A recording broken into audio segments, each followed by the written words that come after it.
Subay nining padang pagkusukuso sa super typhoon nga si Egay, sayra nato ang sitwasyon sa mga coastal areas ilabi na diha sa dakbayan sa Talisay. Ug adunay live report si Fem Marie Dumabo. Fem?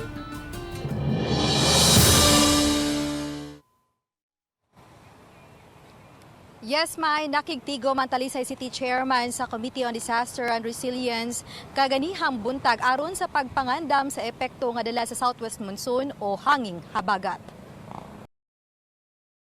Pagaguro sa hangin sa kabaybayunan sa Barangay Dumlog, dakbayan sa Talisay. Samtang dayag kaayo ang kabaluron sa kadagatan ganihang buntag. Ang kakusog sa hapak sa hangin ug ang kabaluron sa kadagatan.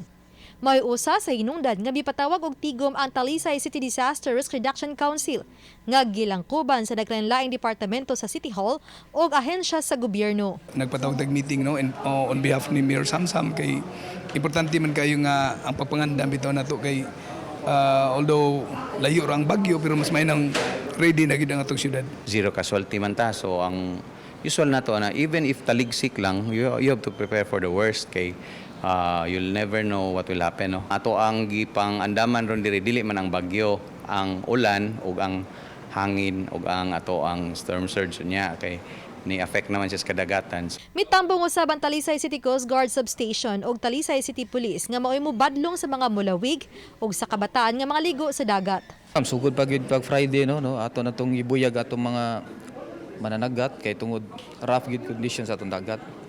Mupalo siya 15 knots, so kusog jud na siya to 17 antod karon rough conditions. So ganina nibalik mi Coastal Safety Security Patrol para i-remind na po sila nga dili managat. Close coordinate lang mi sa ato ang mga barangay, ma'am, kay nasabutan naman nga ang barangay na aslay kaugalingon nilang mga desisyon kung kanusa sila magpa-evacuate. Mato di Konsehal Josefina Concha, Presidente sa Association of Barangay Council, nga andam na tanang barangay sa unsa may katalagman nga motumaw.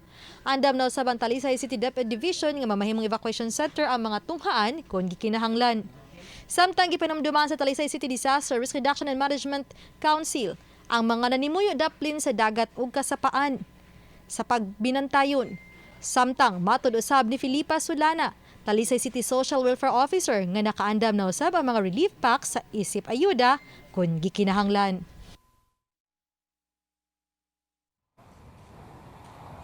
May gipaybaw ni Santillana nga giisa na nila sa Blue Alert status anti-buok dakbayan sa Talisay. Kinialang na silang hugot nga koordinasyon sa ilang pagpangandam sa posibleng epekto sa bati nga panahon nga dala sa hanging habagat. Sa laing bahin may dinhi sa tong nahimutangan karon dinhi sa tong likod nga bahin duol kini sa usa ka bahin sa Pantala dinhi sa dakbayan sa Subo. Ato makita nga dili ra kay baloron ang kadagatan apan gitug-an na sa pag-asa nga sa open sea baloron gyud kaayo gani mabot sa 4.5 meters ang pagbaw. Hinungdan nga sukad pa lang kagahapon kansilado na mga biyahe sa barko nga padung og gikan sa pipila ka mga bahin sa Eastern Visayas sama nilang sa Ormoc, Hilongos, lakip na usab sa Baybay ug ang lakip na usab sa Baybay Leyte og lakip na usab sa Palumpon Leyte. Samtang karong adlaw usab kansilado ang mga pipila ka mga biyahe kun halos na mga biyahe nga padung sa lalawigan sa Bohol, lakip na usab sa Siquijor ug sa Negros Oriental. Gipaybaw usab sa CPA nga kansilado usab kagahapon pa ang biyahe nga gikan sa Toledo City Port